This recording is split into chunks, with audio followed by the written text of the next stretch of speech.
today's video, we are sewing design number 1, which is straight lines. Now, straight lines don't have to be as boring as you might think, but they can also be a little bit more challenging than you think. So let's dive in. Hi everybody, Tom the Colorblind Quilter here, and this is video number 1 in our series, This Is How You Quilt It. We're making a flip book of 21 all over quilting designs that increase in complexity, and they're going to give you a great range of quilting designs to help you get your quilt projects finished. But we're not just covering drawing lines and sewing, we're actually going to be looking at digitally mocked up example quilts. And this is crucial because if you can't visualize how this will look on your design, it can be a little bit scary to start sewing. So I've made these examples to show you exactly what is possible with these designs. So remember to stick around to the end of the video to see those example quilts. If you are just starting out in this series, there is a link to the free worksheet which has all the supplies and the prep work that you need to do. You'll also find a link to the playlist in the corner or in the description below, and that will have all the videos as they are released so that you can keep up to date and follow along. So let's get started then. As I mentioned, straight lines don't have to be quite as boring as you think. There is actually a lot of things that you can do with straight lines. And by straight lines, I am defining these as lines that run vertically or horizontally across or up and down the quilt. One thing I have discovered though in my years of quilting is that sewing straight lines is just a little bit harder than we actually think it is. My brain always thinks I don't need lines, I can just sew straight, I'm fine, but by the time I get to the end of the line, it looks more like a curve. So we've got some tips in this video to help you keep your lines a little bit straighter. And when you play with straight lines, either grouping them into groups of 2 or 3 together or spreading them apart across the entire quilt, you can create some really interesting visual designs. And I have 3 example quilts that I'm going to be showing you at the end of this video. Now, the difficulty rating for this is 1 out of 5 because with the right prep work, these are actually very simple and very easy to sew. The cuddle rating is 1 out of 5 as well because these are not too dense on the quilt, or at least the version that I'm showing you is not too dense. So let's look at the prep needed to make this design happen. Now we're going to start by marking lines on our sample, and you can decide how close or how far apart you would like your lines to be. In my case, I am putting my lines 1 1/4 inch apart, and I start 1 1/4 inch in from the left edge when I am marking. So you're going to start your chosen distance in from the left edge, which in my case is 1 1/4 inch, and I'm going to mark lines all the way across the sample, spacing them 1 1/4 inches apart. And I'm using the lines of my ruler to line up with the top and bottom edges, and then the left side of the sample. And as I work my way across the sample, I use the lines that I've just drawn to try and keep everything nice and straight. And that's our first tip. We're using the edges of the quilt sample, and we're using the previously drawn lines to keep our lines as straight as possible.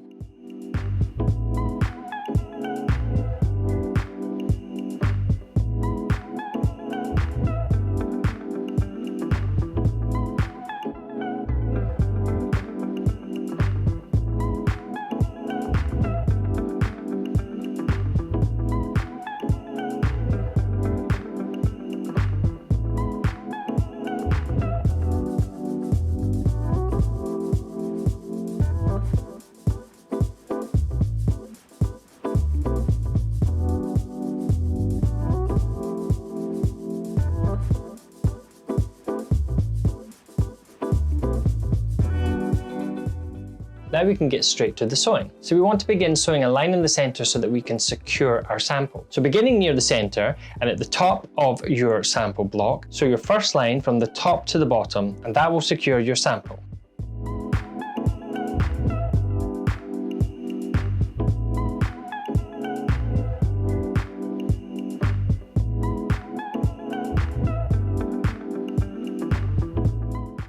If you like, you can use a securing stitch function at the start and the end of your lines, but I do not do that. Then once we've sewn that first line, we are going to sew all the remaining lines to the right of that design. So just sew from top to bottom, cutting threads or securing your threads as you go, and keep going until you reach the right edge.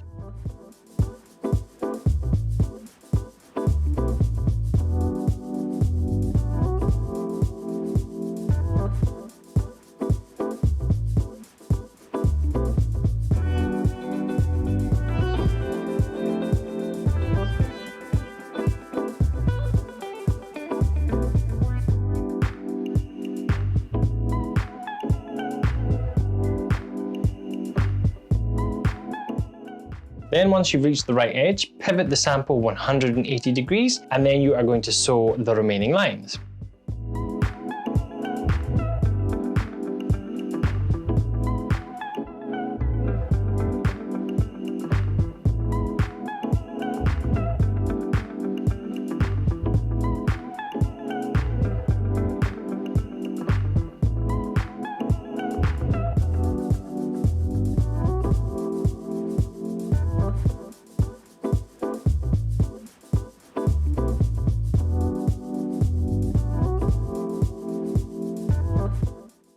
And it really was that simple. That was straight lines. So it's not difficult to sew straight lines. It just takes the prep work to try and get your guidelines nice and straight. Now let's talk about some things to watch out for when we are prepping and sewing this quilt. As I mentioned, it's very easy to go squint when we are sewing straight lines. So make sure that you're using your ruler to your advantage, lining up with the edges of the samples, lining up with previously drawn lines, and trying to keep everything as straight as possible as you can across the sample. If you are a little bit more confident, you can use the guide on your walking foot. And how to do this is to just mark your first initial line and then sew it, and then line up your walking foot guide with that line and use it to create the right distance between your lines. This is a little bit more advanced because it is a bit easier to go squint. So you need to be reasonably good at sewing straight here, but feel free to do whichever method you prefer and you feel the most comfortable with. When you're deciding the distance between your lines, you want to try and create symmetry and make it so that it's symmetrical on both edges. You don't want nice lines on the left-hand side and then a big gap on the right-hand side. To do this, you need to take the width of your quilt and then divide it by the distance that you are going to space your lines apart. And you're looking for a whole number. So that's a number that is 8,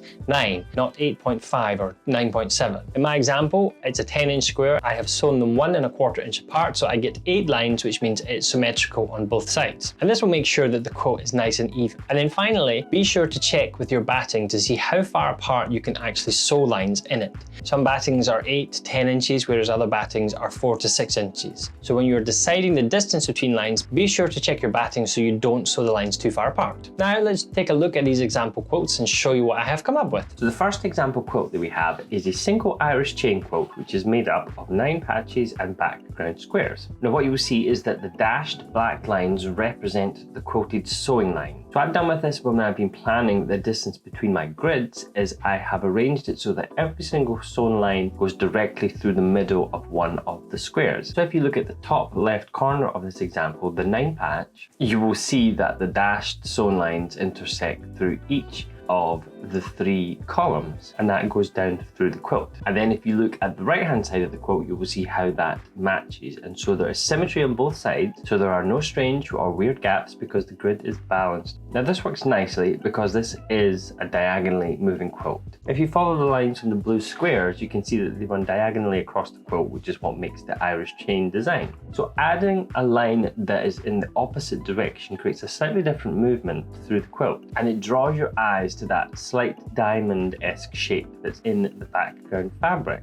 So I think that straight lines on a single Irish chain are really a great choice of a quilting design. And also if you were to actually do these horizontally across the quilt as well, that would also work very nicely. But you would want to again keep them so that the lines are intersecting through the middle of all those blue squares. The next example I have is a sashed rail fence quilt. So there is sashing between each of the blocks in the rows and the columns, and then there is also a thin border around the outside of this quilt. Now I mentioned during the video that doing these lines in groups can sometimes create really interesting effects. So what you see here is, first of all, is if we look at the sashing and the borders, there is a single line which runs down the length of the quilt. The line is exactly in the middle of the sashing or in the middle of the border, so it creates symmetry on both sides. Then if we look at the actual columns of the rail fence block, you can see that the pairs of lines intersect right down the middle of each of the columns. I like this because it's symmetrical. It creates interest going from the groups of 2 lines to the 1 line, so it creates a form of repeating pattern across the quilt. And I feel like the vertical straight quilting lines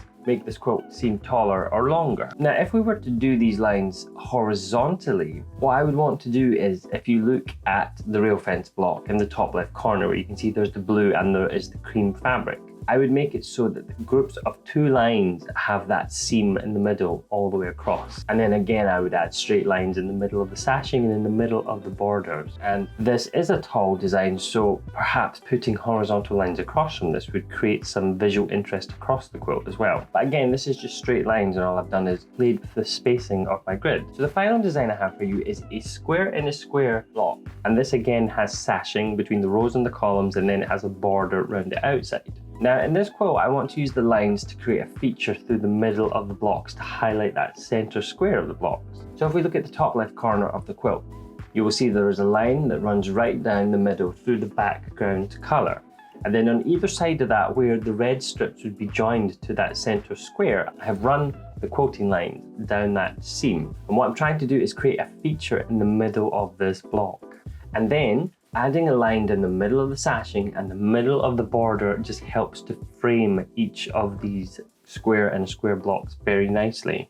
Now, depending on the size of the blocks and how far apart you can quilt your lines with your batting, you may have to add further lines, but I think that this creates a nice vertical flow down through a very square quilt. If I was going to do this horizontally, I would do it exactly as it is, but I would just have the lines running horizontally across the quilt. Again, through the middle of the square, and then a line on each side of the seam lines. But I really think this is a really nice quilt. Simple colors and then a simple quilting pattern that doesn't detract from the quilt blocks. Sometimes it's easy to overwhelm a quilt with a design that's too complicated and then detracts from the actual quilt blocks. So sometimes simpler is better, and of course simpler is faster, and our goal here is to get quilts finished. So add this one to your list, and that was our example quilt. So that was design number 1 in the This Is How You Quilt It series, which was straight lines. And those were 3 example quilts showing you what's possible with this design. There are many more variations that can be done with straight lines, and I highly encourage that you play about and experiment. Don't forget there is a book launching which will be accompanying this series, and that will be launching later on in the year. It will be packed full of information, step-by-step instructions and diagrams, as well as 9 more quilting designs that are not featured in this video series. It's going to be a great resource to have in your studio, so I highly encourage you to get signed up to my mailing list so you will get notified when pre-orders for the book open. As you're sewing along, share your progress on Instagram with me using the hashtag #ThisIsHowYouQuiltIt and tag me at @thecolorblindquilter so I can follow along and see all the samples that you have been sewing. In the next video, which is design number 2, we are sewing shattered glass, which is one of my favorites. Don't forget, if you like this video, please do consider giving it a thumbs up. Make sure you have subscribed and you have clicked that bell so you'll get notified when the next video in the series comes out. Until next time, take care.